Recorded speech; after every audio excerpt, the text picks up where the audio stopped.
heavier dirt here than yesterday. It's the worst yet. Not looking too good.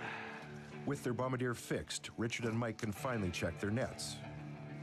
Not good, I guess, getting out of the dirt. But now they've got a new problem. They're on the move, yeah. Most dirt yet? This is the most dirt yet, yeah. Just black? Oh, shit. Dirt is fisherman slang for algae, and fish avoid areas with lots of algae. Oh, boy, oh, boy. Pretty slack, pretty slack. What is that, 4 pieces? 4 pieces, It's a worst-case scenario for the father-son crew. You know, like as you've seen today, as low as 4 fish in a net. And we lifted, what was it, 10 nets today, and we had about a box and a half, a box and 3/4, and you could pop that out before in maybe a half a net. Oh, Christ. Gee, snarled up pretty good here. Okay, just about. God damn it. Not only can currents bring in the dreaded algae, but they can cause other headaches too, like tangling up nets. God damn it. Haven't seen this in years. Back and forth, back and forth. What a dirty son of a bitch. One way to fix that. God. Oh, there she is. Okay. Oh.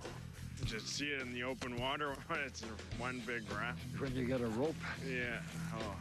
The very end of the net got caught in the bridle, right on the knot on the bridle. There was nothing in them anyway. Nothing in them. Almost not even worth it. Yeah.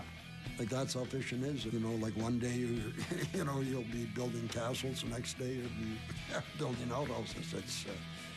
That's how it works. And not much at all. Pretty lousy day.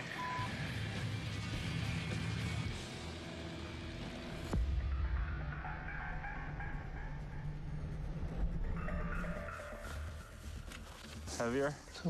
I'd say lighter. Yeah, me too. Back in Hecla, Justin and Mike still aren't catching the fish they need.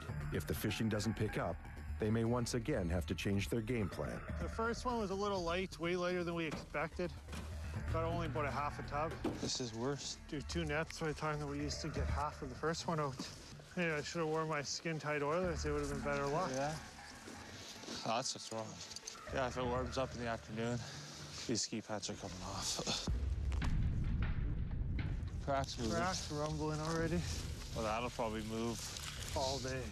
Even with their nets far removed from the pressure ridge, Mike and Justin can hear the ice moving in the distance. It sounds like very faint thunder, but it just moved a little bit. The crack in Gimli, where we have our nets far out, you should see how high that one is. It really moved. 10 feet tall. Yeah, but with it being mild this weekend, this one's probably gonna move pretty good. Even as the day goes on, as it gets warmer, it'll probably move a bit more. Despite the risks, crossing over the pressure ridge is tempting for the guys in order to salvage their season.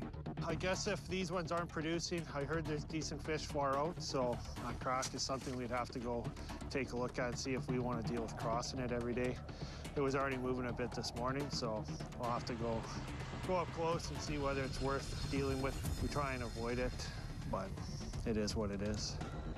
Surveying the crack in the ice, the guys need to make a calculation. Will it be worth the risk of crossing for better fishing? This has been a long winter of breaking, and when you start fishing on the other side of that thing every day, you got to worry about how you're going to get across, or if it moves too much on your way home, and then you might be stuck, and you might have to drive pretty far to find out how to get over it. But never say never. Well, this has definitely been moving. Holy sh**. And then another little one there, so you'd have to go past that. I don't think this has opened yet, actually. No, this has just been pushing up. This looks like such a bitch. Look how thick this is. Near Hecla, Justin and Mike consider the risk of fishing on the other side of the pressure ridge. With temperatures rising, this ridge can soon push up and become a 15 to 30-foot ice wall. This is way too wide. Like, you'd have to chop for 2 hours to get through here. And this hasn't even opened up yet. This is still gonna open up. The crack there is pretty high, so if it moves, it would be a massive amount of work to chop a hole through it and make yourself a good ramp. But I heard from a guy, from another guy, that they were fishing on the other side of this crack and the fishing was just crazy. I'm not spending an hour every day chopping this. Yeah, this will flood over. So sometimes not only are you going to chop the crack, but you might have 10 inches of water, a foot of water sitting on top. So go through the water, then over the crack. We've been stuck before. People fishing beside us, they kept chiming in that go across, go further out, the fish is so good. How much better can it be just by crossing it? The guys decide that for now, it's not worth the risk. I don't think it's worth the effort. I think we stick to the inside.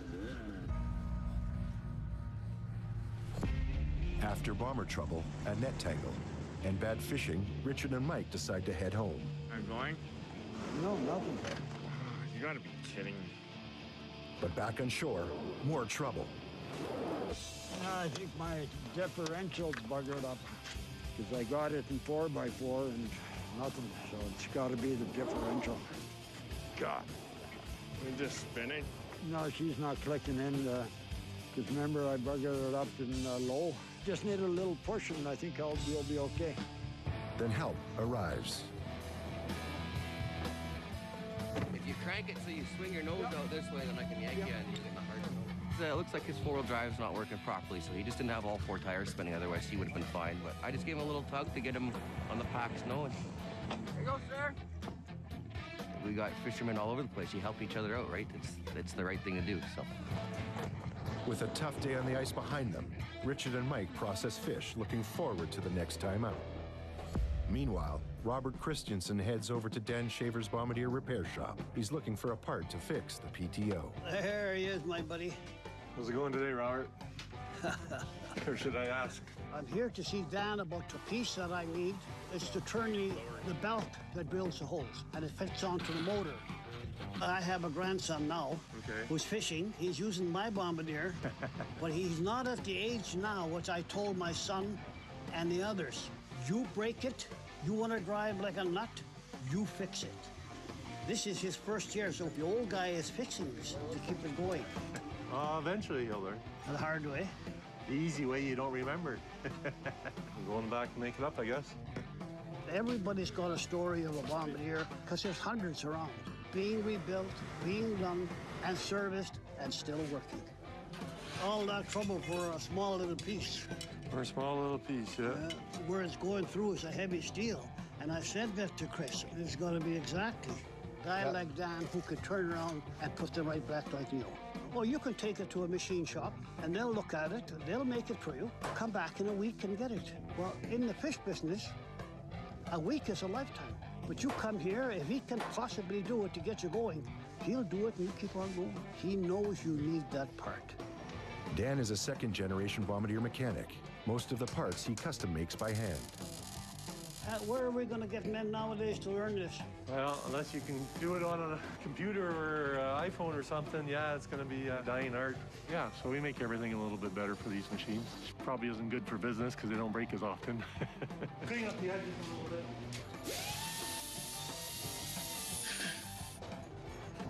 There, you don't have to worry about cutting your fingers on it. There's your receipt for him. You're a good man, Cherry Brown. Before we go here now, to Flaka thou fearstead. I'm thanking you for the last time. Oh, I'm going to try to repeat that. All right, Robert, take it easy. Got him on his way. He's happy camper, I guess. Quite the character. Oh, yeah, he's a good storyteller. You could sit here for a week and he'd still wouldn't tell the same story. Another satisfied customer keeps coming back. Gotta like that. Midday in the Narrows, the Christensen crew is busy lifting nets. Goose is a rockin' it, don't come and knock it. Look at that. It's actually looking, we know what we're doing. They are hitting their stride using the new lifting caboose. Previous days using it were not so smooth. Wait! I don't see people over these lifting cabooses changing the world. They still have to move them around. They still have to negotiate repairing them. They still have to have a basic knowledge of certain things. Some people have it, some people don't. I never liked these stupid things, but at least here, at the end of the day, I'm not soaking and frozen. Things have all changed, right? Adapt or die. Adapt or die. There you go. They leave the caboose on the ice and head to shore to process their catch. Can't tell which is exhaust, which is snow. Oh, yeah? Yeah, it looks kind of cool. But then, trouble with the yellow bombardier. Here, you want a needle bar?